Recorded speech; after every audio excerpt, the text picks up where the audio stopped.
I remember Mom's talking stick. In the tradition, Until somebody whacks somebody with a talking stick. in the tradition of Ned the Littlest Jingle Bell, I'm going to tell you a new Christmas story. Listen how quiet it got.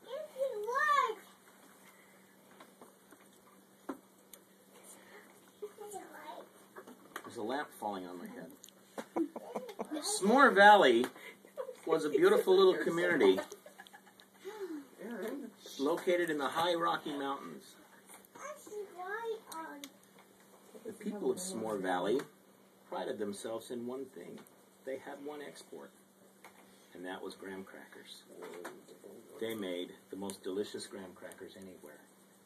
And this was a beautiful valley, but the roads and the terrain were very treacherous to get there.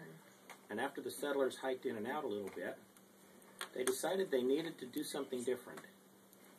And so they started looking. What they found and what they decided on was in Silverton, Colorado, they had what was called a narrow gauge train. They decided that would be the best way to get in and out of S'more Valley. So they looked and they searched. And they found just the right train to get them in and out on a railway.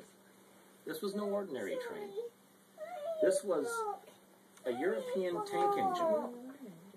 The reason they wanted a tank engine was because it didn't need a tender car. It carried its own oil with it. Now, there are some tank engines that are very, very popular and famous these days. Some of them are blue. This one was not, though. His name was Bradley. Now, when they found Bradley, they realized that they had to put narrow gauge track down. So no ordinary train car could fit behind Bradley. So they had to find the small European cars, too. They called it the narrow gauge. And so they put the train together, and they laid the tracks into S'more Valley. So Bradley became the train, not just the engine. Bradley was used all the time, and instead of the haunting low whistle like the American locomotives had, the woo-woo, Bradley had a cheerful toot. Toot, toot, toot! I have a cheerful toot, too. It's a different toot, Darren. Now, the years came and went. The settlers of S'more Valley loved Bradley, and Bradley took out the graham crackers every day and delivered them to the place where they were dispersed throughout the country. And he would pick up provisions. He also had a passenger car that carried people in and out of S'more Valley. So he was pretty much the multi-purpose lifeline of S'more Valley. Well, Bradley cheerfully did his job, and he'd come up the steep hill, chugga, chugga, chugga, chugga. And every time Bradley got to the top of the hill and knew he was dropping into S'more Valley, That's me. he'd do it. It's in my purse. He'd let out his whistle. That's Doot! Doot! Doot! To let the people of S'more Valley know that he was coming into town. And everybody was excited when they heard Bradley's toot. Didn't sound right, but that's part of the story. Well, as it was, Christmas came. And his graham crackers, S'more Valley's graham crackers, were world famous. So they loaded Bradley with as many graham crackers as they could put into him and sent him on his way. Chugga, chugga, chugga, chugga. Oh, okay. He got up the hill, and he rolled into the big city of Denver, All right. where they warehoused the graham crackers. But also, they had provisions. Pretty much all of Christmas for S'more Valley. And so they started loading. Circuit breaker that's needed. So we'll go to the Home Depot this week and get it. They started loading Bradley. Because he was a small train and they didn't have any other cars, they had to unload him again. They put only important things into Bradley, and they packed him very, very tight. Meanwhile, up on the mountains, there began a blizzard, a snowstorm like no other snowstorm that year. And everybody thought, oh, Christmas is in Denver, and Bradley's over the mountain from us. What will we do? But the engineer had faith in Bradley. He knew that Bradley was a tough little train. He was a tough little tank engine. So they said, do you have a plow off one of the bigger trains, and we're going to attach it to Bradley because I know that he can do it. Bradley heard that, and he knew he could do it too.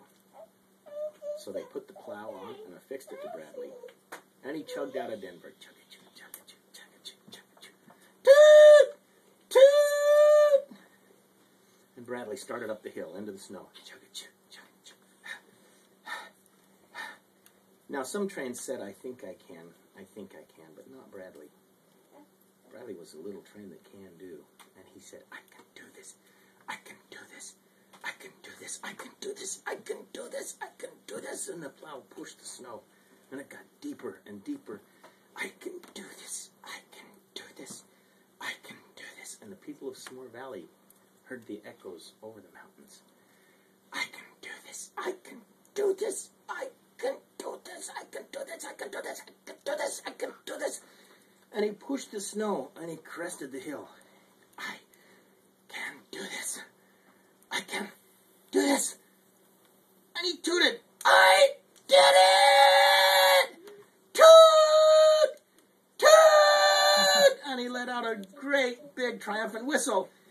Toot! Toot! I did it! Toot! And he started to chug down the hill into S'more Valley because he knew he could push the snow downhill easy. Suddenly, the ground started to shake. It started to rumble. Bradley looked up. The engineer looked up. And they saw snow. A giant wall of snow coming down.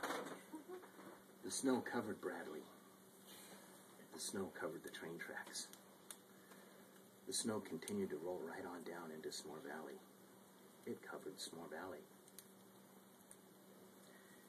Generations later, there were children of the survivors. And if you ask them what caused the avalanche that completely devastated S'more Valley, they'll tell you to this day, it was Bradley, the little train that did it.